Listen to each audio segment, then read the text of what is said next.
नए वर्ष की आप सभी को बहुत बहुत शुभकामनाएं। हरियाणा लेकर आ गया है आपके लिए नए वर्ष में एक पहली वैकेंसी।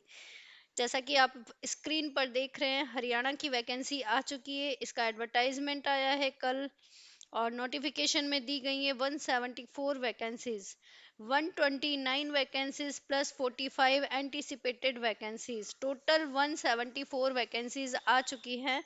तो आप लोग पिछले वर्ष की पुरानी बातों को भूल जाइए और नए वर्ष की एक नई शुरुआत कीजिए, अच्छे से तैयारी कीजिए और इस एग्जाम्स को फाइट करिए।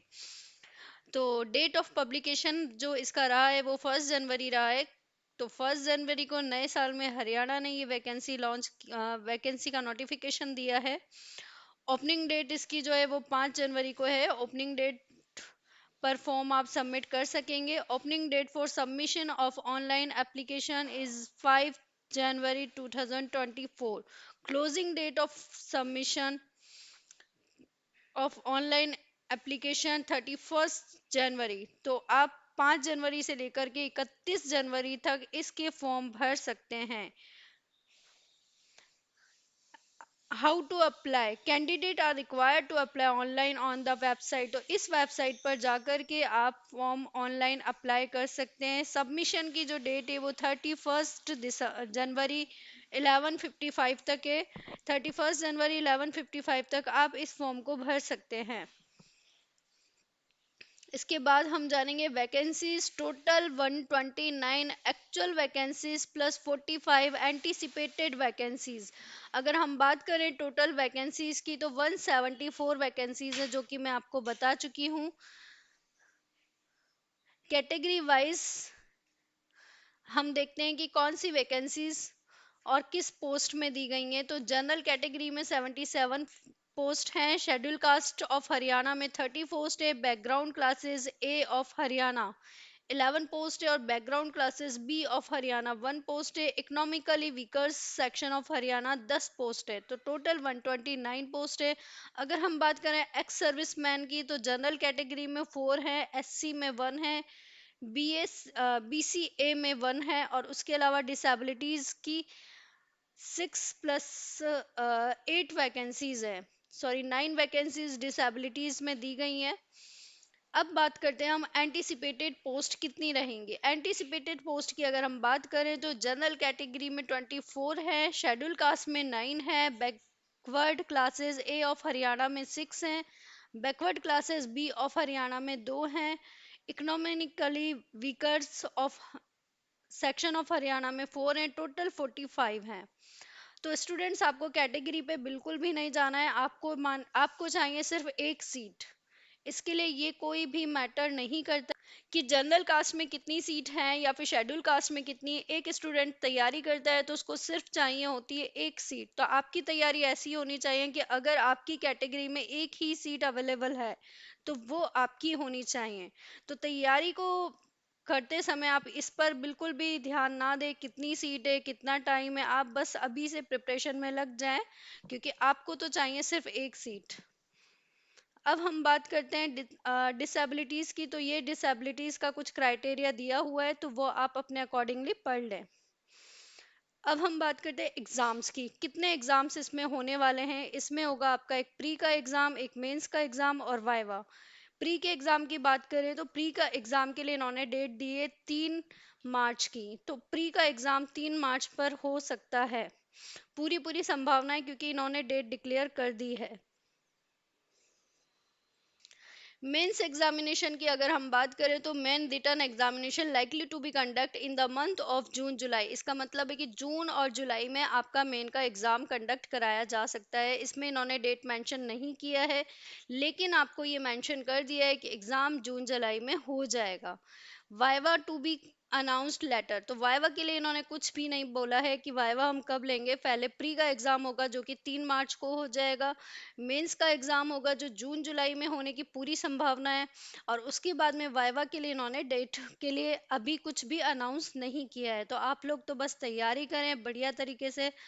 प्रिलिमिनरी एग्जाम में होंगे objective type questions, multiple choice question होंगे, 125 क्वेश्चंस होंगे, 2 आवर्स का इसका ड्यूरेशन होगा। अब कुछ स्टूडेंट्स का क्वेश्चन होता है क्या इसमें नेगेटिव मार्किंग है, तो बिल्कुल इसमें नेगेटिव मार्किंग भी है। तो सभी क्वेश्चंस को आप बहुत ध्यान से सॉल्व करें। इसके साथ ही इसमें आपको दिए जाएंगे 5 options. Each question shall have 5 options A B C D E। If a candidate is attempting a question, he shall have to darken the appropriate circle A B C D, and if not attempting a question, then he shall have to darken E circle. तो आपको पांचों में से कोई ना कोई circle तो आपको डार्क करना है। अगर आपको क्वेश्चन आता है तो आप ए बी सी डी में से कोई भी एक ऑप्शन सेलेक्ट करेंगे। अगर आप क्वेश्चन को अटेम्प्ट नहीं करना चाहते हैं तो आपको ई सेक्शन को ई ऑप्शन को सर्कल करना होगा। तो आपके लिए ये इंफॉर्मेशन बहुत ही इंपॉर्टेंट है, क्योंकि पहले ये सब नहीं था, 5 ऑप्शंस नहीं आते थे, पहले आते थे 4 ऑप्शंस। तो अभी ये नया स्टार्ट किया है, तो आप इस पे बिल्कुल ध्यान दें।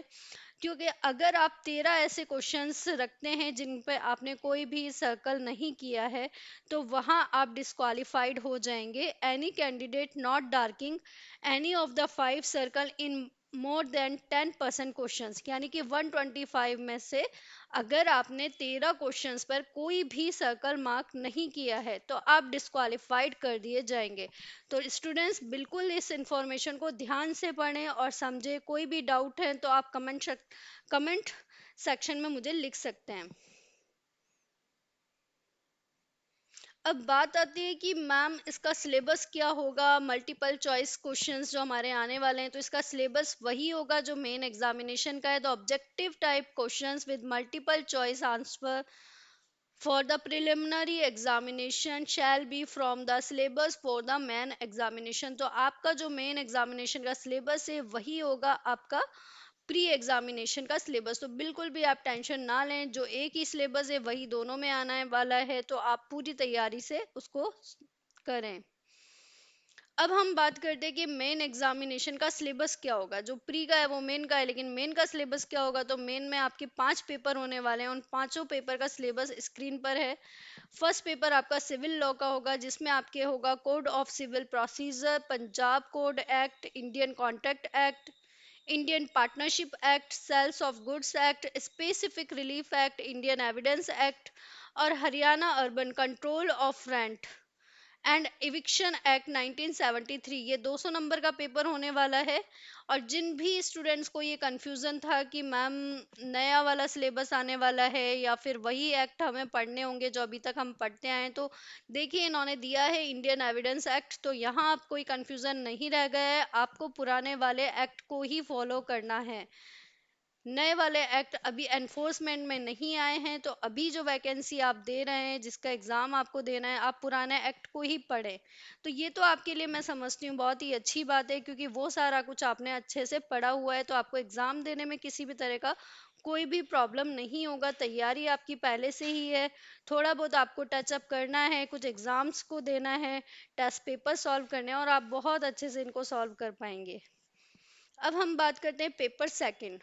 पेपर सेकंड होगा सिविल लॉ का, जिसमें आपके हिंदू लॉ, मॉमडल लॉ जो कि फैमिली लॉ आपने पढ़ा हुआ है एलएलबी एग्जामिनेशंस में, and customary law, law of registration and limitation, ये 200 मार्क्स का पेपर होगा आपका। थर्ड है क्रिमिनल लॉ। क्रिमिनल लॉ की अगर हम बात करें तो आपके पास आने वाला है Indian penal code, code of criminal procedure and Indian evidence act. तो यहाँ कहीं भी भारतीय न्याय संहिता या भारतीय नागरिक सुरक्षा संहिता का नाम नहीं है। तो आप स्टूडेंट्स बिल्कुल भी कंफ्यूज ना हो, आपको वही पढ़ना है जो अभी तक आप पढ़ते आए हैं। चाहे मार्च में एग्जाम हो, चाहे मार्च के बाद में हो, आपका हरियाणा के लिए वही सिलेबस रहेगा।